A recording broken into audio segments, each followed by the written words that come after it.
আপনাদেরকে সংগ্রামী শুভেচ্ছা, লাল সালাম।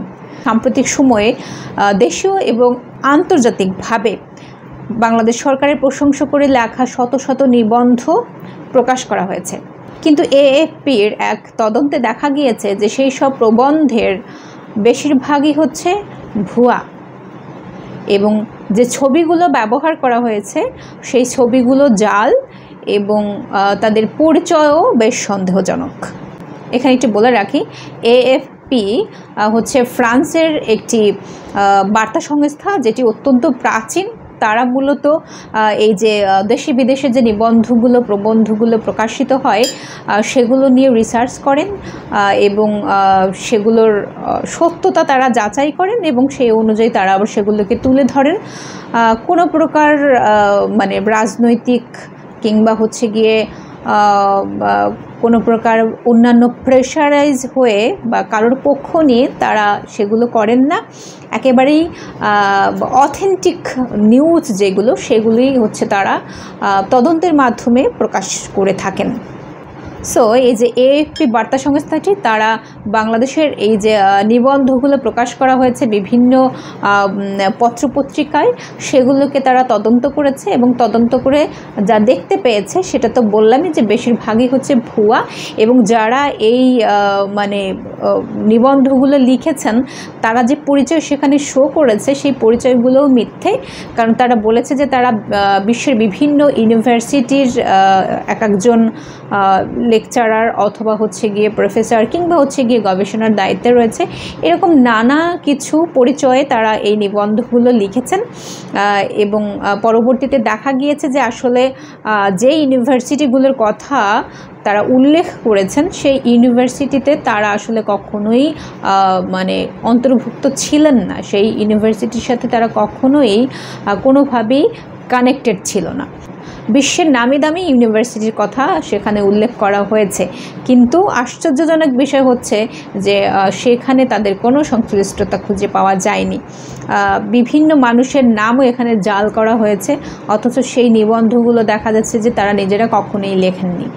এবং সব থেকে আশ্চর্যজনক বিষয় হচ্ছে যে চীনের বার্তা সংস্থা সিনহুয়া একটি মানে অত্যন্ত মানে দক্ষিণ এশিয়ার মধ্যে শক্তিশালী মানে বার্তা সংস্থা, তারাও এই ধরনের নিবন্ধগুলো প্রকাশ করেছে। আরও বেশি আশ্চর্যজনক বিষয় হচ্ছে যে বাংলাদেশ সরকারের ওয়েবসাইটেও এর কিছু নিবন্ধ প্রকাশ করা হয়েছে। তাহলে যে নিবন্ধগুলো এখানে প্রকাশিত হয়েছে সেই নিবন্ধগুলো যেহেতু ভুয়া এবং উদ্দেশ্য প্রণোদিতভাবেই এখানে লেখা হয়েছে, কারণ বেশিরভাগই হচ্ছে গিয়ে সরকারের প্রশংসা করে লেখা হয়েছে।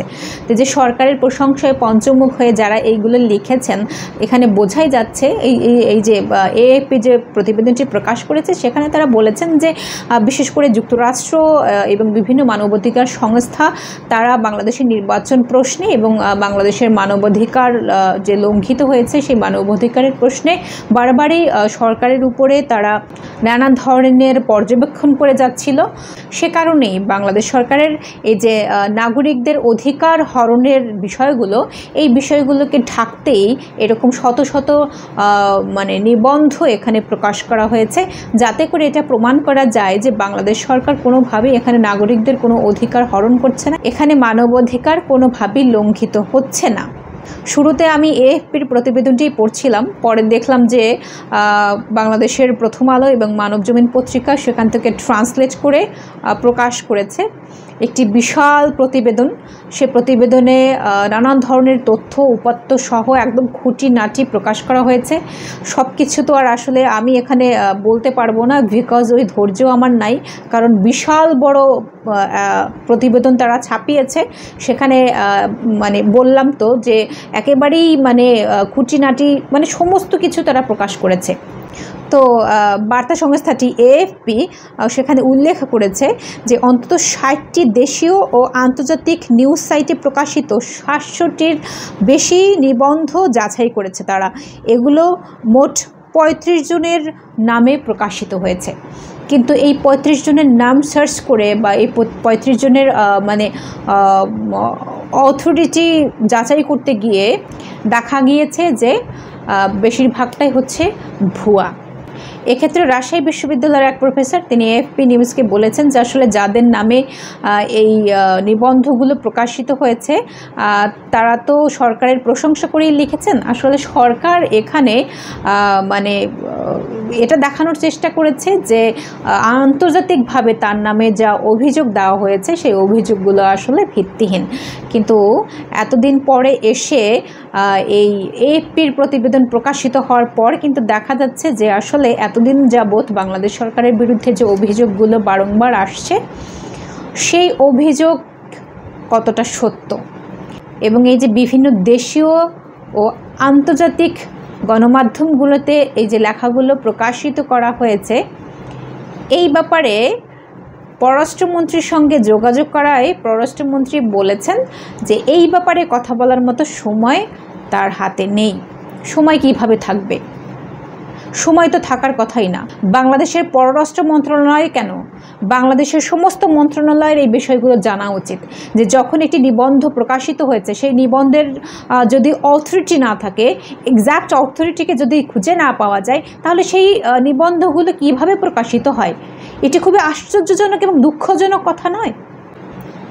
মানে কোনো পত্রিকাতে যখন একটি নিবন্ধ প্রকাশ করা হচ্ছে সেগুলো তারা আগে থেকে যাচাই করে নেবে না?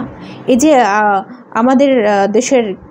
আমাদের দেশের কোন পত্রিকার এডিটর দেখলাম কি নিউজ না ডেইলি স্টার কে ছিল যেন, সে বলল যে আমাদের কাছে আরও অনেকগুলো নিবন্ধ এসেছিল, কিন্তু যেহেতু বারংবার একই ধরনের নিবন্ধ আসছে ফলে আমরা বুঝতে পেরেছিলাম যে এটা হয়তো বা কোনো ট্র্যাপ, মানে উদ্দেশ্য প্রণোদিতভাবেই তারা এগুলো প্রকাশ করার চেষ্টা করছে, ফলে আমরা করিনি। কিন্তু যেগুলো প্রকাশ করেছি তার মধ্য থেকেও যে এতগুলো ভুয়া বেরোবে এটা আমরা বুঝতে পারি নাই। আমার আরও বেশি সতর্ক হওয়ার দরকার ছিল।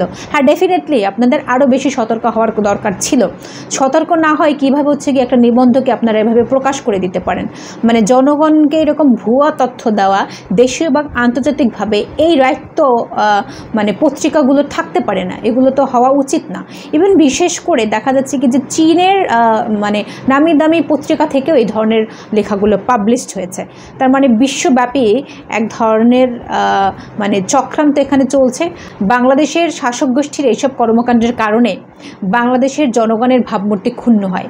মেহনতি মানুষ যারা বিদেশে গিয়ে তাদের শ্রমকে নিংড়ে দিয়ে অর্থ উপার্জন করে সেই অর্থ দেশে পাঠায়, এবং সেই অর্থের দ্বারা এখানে বাংলাদেশের অর্থনীতির চাকা সচল থাকে। অথচ সেই মানুষগুলো বিদেশে গিয়ে অন্যান্য দেশের মানুষের কাছে হেনস্থা হয়, অপমানিত হয়, ছোট হয়ে তাদেরকে সেখানে কাজ করতে হয় এই সব শাসক গোষ্ঠীর ধান্দাবাজ বদমাইশগুলোর কারণে। অথচ এইসব অসৎ নীতি নৈতিকতাহীন বদমাইশগুলো যখন বাইরের দেশ থেকে দেশে ফেরে তখন তারা রাজার হালে দেশে ফেরে। আর আমাদের দেশের শ্রমিক ভাই বোনেরা যখন এয়ারপোর্ট থেকে দেশে ফিরতে নেয় তখন এয়ারপোর্টে তাদের সাথে কুকুর বেড়ালের মতো ব্যবহার করে এইসব বদমাইশগুলো। মুক্তিযুদ্ধের মাধ্যমে আমাদের পূর্বপুরুষদের রক্তের বিনিময়ে আমাদের এই বাংলাদেশ, আর এই দেশের ভাবমূর্তি বিশ্বের দরবারে ক্ষুণ্ণ করে এইসব শাসকেরা।